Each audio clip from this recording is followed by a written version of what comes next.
संकष्टी चतुर्थी व्रत कथा। एक समय भगवान विष्णु और माता लक्ष्मी के विवाह की तैयारियां चल रही थी। इसमें सभी देवी देवताओं को निमंत्रित किया गया, लेकिन विघ्नहर्ता गणेश जी को निमंत्रण नहीं भेजा गया। सभी देवता अपनी पत्नियों के साथ विवाह में आए, लेकिन गणेश जी उपस्थित नहीं थे। ऐसा देखकर देवी देवताओं ने भगवान विष्णु से इसका कारण पूछा। उन्होंने कहा कि भगवान शिव और पार्वती को निमंत्रण भेजा है। गणेश अपने माता पिता के साथ आना चाहे तो आ सकते हैं, हालांकि उनको 1.25 मन मूंग, 1.25 मन चावल, 1.25 मन घी और 1.25 मन लड्डू का भोजन दिन भर में चाहिए। यदि वे नहीं आए तो अच्छा है। दूसरे के घर जाकर इतना सारा खाना पीना अच्छा भी नहीं लगता। इस दौरान किसी देवता ने कहा कि गणेश जी अगर आए तो उनको घर के देखरेख की जिम्मेदारी दी जा सकती है। उनसे कहा जा सकता है कि आप चूहे पर धीरे धीरे जाएंगे तो बारात आगे चली जाएगी और आप पीछे रह जाएंगे। ऐसे में आप घर की देखरेख करें। योजना के अनुसार विष्णु जी के निमंत्रण पर गणेश जी वहां उपस्थित हो गए। उनको घर के देखरेख की जिम्मेदारी दी गई। बारात घर से निकल गई और गणेश जी दरवाजे पर ही बैठे थे। यह देखकर नारद जी ने इसका कारण पूछा तो उन्होंने कहा कि विष्णु भगवान ने उनका अपमान किया है। तब नारद जी ने गणेश जी को एक सुझाव दिया। गणपति ने सुझाव के तहत अपने चूहों की सेना बारात के आगे भेज दी, जिसने पूरे रास्ते खोद दिए। इसके फलस्वरूप देवताओं के रथों के पहिए रास्तों में ही फंस गए। बारात आगे नहीं जा पा रही थी। किसी के समझ में कुछ नहीं आ रहा था कि क्या किया जाए। तब नारद जी ने गणेश जी को बुलाने का उपाय दिया ताकि देवताओं के विघ्न दूर हो जाएं।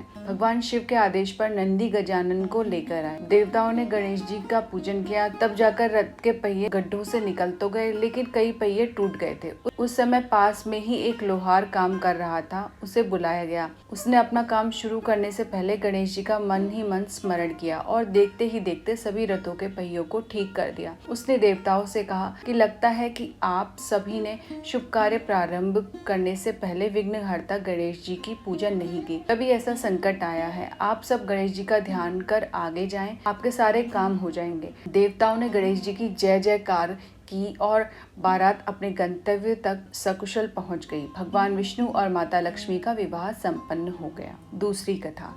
एक दिन माता पार्वती नदी किनारे भगवान शिव के साथ बैठी थी। उनको चौपड़ खेलने की इच्छा हुई, लेकिन उनके अलावा कोई तीसरा नहीं था जो खेल में हार जीत का फैसला करे। ऐसे में माता पार्वती और शिव जी ने एक मिट्टी की मूर्ति में जान फूंक दी और उसे निर्णायक की भूमिका दी। खेल में माता पार्वती लगातार 3 से 4 बार विजयी हुई, लेकिन एक बार बालक ने गलती से माता पार्वती को हारा हुआ और भगवान शिव को विजयी घोषित कर दिया। इस पर पार्वती जी उससे क्रोधित हो गई। क्रोधित पार्वती जी ने उस बालक को लंगड़ा बना दिया। उसने माता से माफी मांगी, लेकिन उन्होंने कहा कि श्राप अब वापस नहीं लिया जा सकता, पर एक उपाय है। संकष्टी के दिन यहाँ पर कुछ कन्याएं पूजन के लिए आती हैं। उनसे व्रत और पूजा की विधि पूछना। तुम भी वैसे ही व्रत और पूजा करना। माता पार्वती के कहे अनुसार उसने वैसा ही किया। उसकी पूजा से प्रसन्न होकर भगवान गणेश उसके संकटों को दूर कर देते हैं। तीसरी व्रत कथा। राजा हरिश्चंद्र के राज्य में एक कुम्हार था। वह मिट्टी के बर्तन बनाता, लेकिन वे कच्चे रह जाते थे। एक पुजारी की सलाह पर उसने इस समस्या को दूर करने के लिए